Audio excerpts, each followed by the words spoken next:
Imaginez-vous réveillé avec l'arôme réconfortant du café frais envahissant votre maison. N'est-ce pas merveilleux?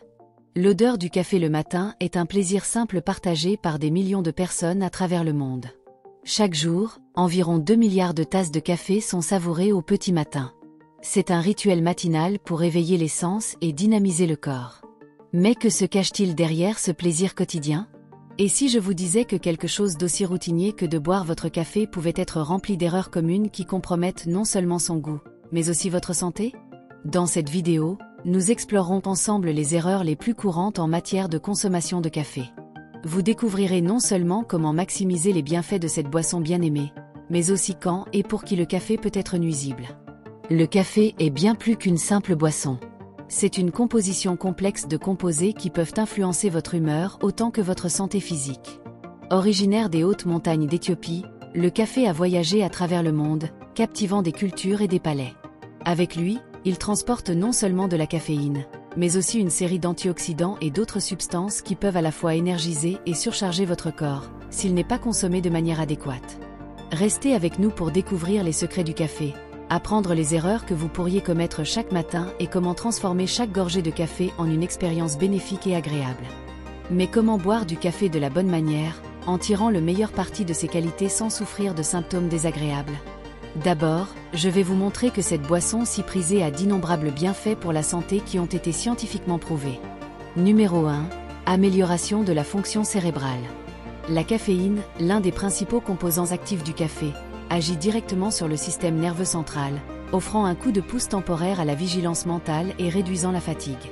Cet effet est obtenu par le blocage de l'adénosine, un neurotransmetteur qui détend le cerveau et vous fait vous sentir moins alerte. Les études scientifiques ont démontré que la consommation de café peut améliorer plusieurs aspects de la fonction cognitive. Cela inclut des améliorations de la mémoire, tant à court qu'à long terme, une augmentation de la capacité de concentration et même une élévation de l'humeur.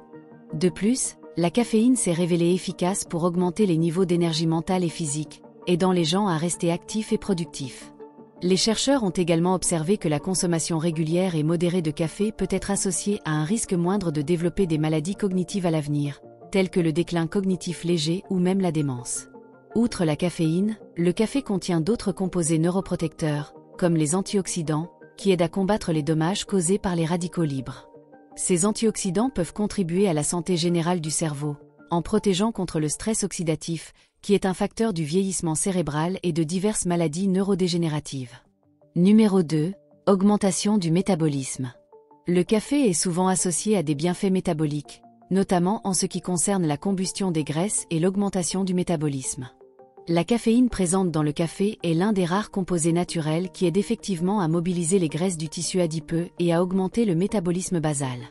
Des études montrent que la caféine peut augmenter le taux métabolique jusqu'à 31%, un effet qui est plus prononcé chez les individus plus maigres. Pour ceux qui cherchent des moyens naturels d'augmenter la combustion des calories, le café peut être un complément utile au régime alimentaire. Cette augmentation métabolique se traduit par une dépense énergétique accrue, ce qui peut aider à maintenir ou à perdre du poids. L'action de la caféine dans le corps implique la stimulation du système nerveux central, entraînant la libération d'hormones comme l'épinéphrine, adrénaline, qui peut accélérer le métabolisme. Cela résulte en la décomposition des acides gras stockés, qui sont ensuite libérés dans la circulation sanguine et disponibles comme énergie pour les cellules du corps. En plus de ses effets sur la combustion des graisses, la consommation de café a également été associée à une amélioration des performances physiques. La caféine augmente la quantité d'acides gras dans le sang, permettant aux muscles de les utiliser comme carburant préféré, préservant ainsi leurs réserves de glycogène. Cela est particulièrement bénéfique lors d'activités physiques prolongées. Numéro 3.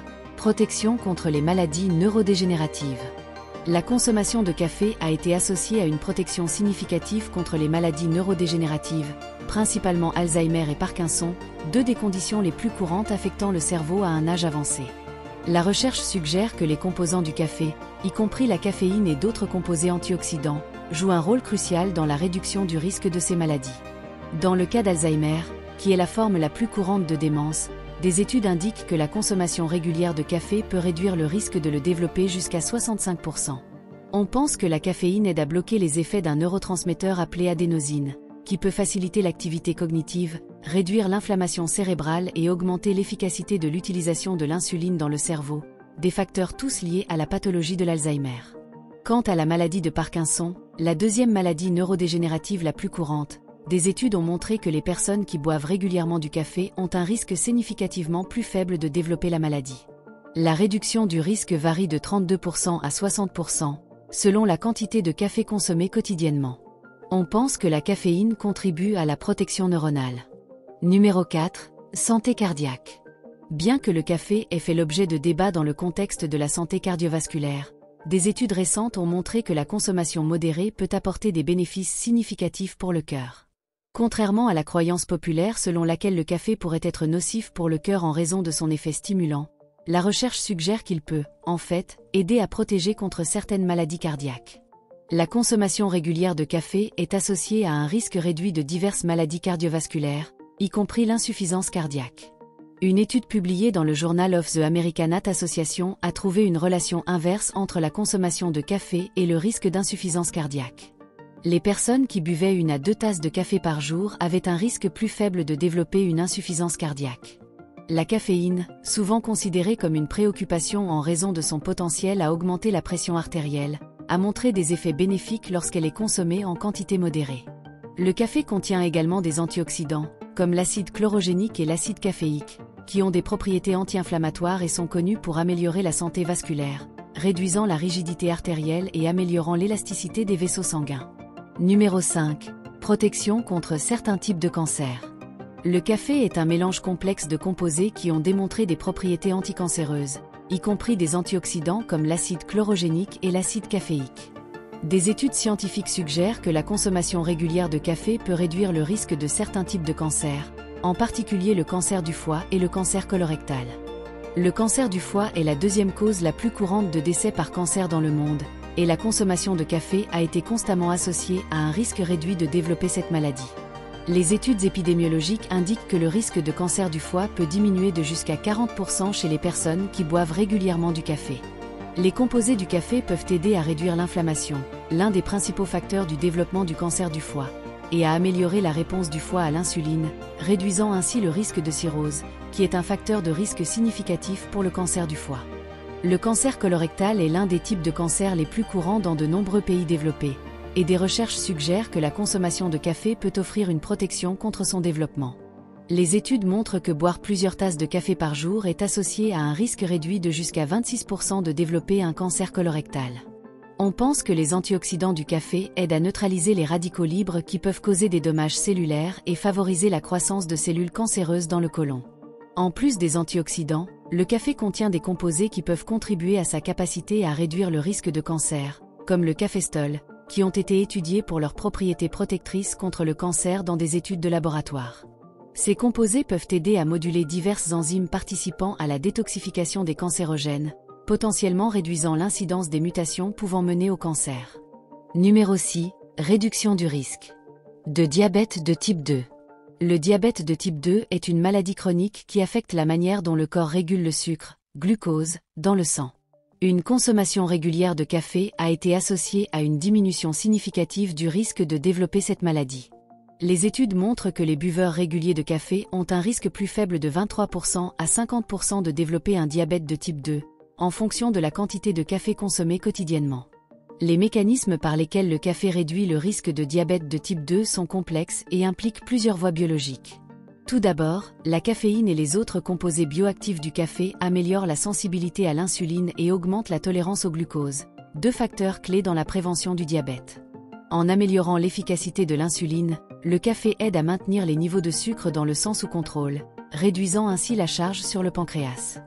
De plus, les antioxydants présents dans le café jouent un rôle important dans la réduction de l'inflammation et du stress oxydatif, deux facteurs de risque pour le développement du diabète de type 2.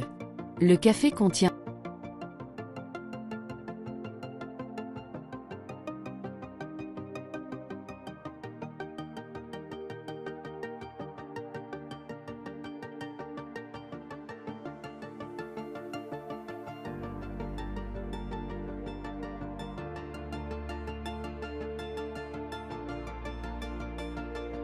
Numéro 7. Protection du foie. Le foie est un organe vital impliqué dans de nombreuses fonctions essentielles, telles que la détoxification du sang, la production de bile et le métabolisme des nutriments.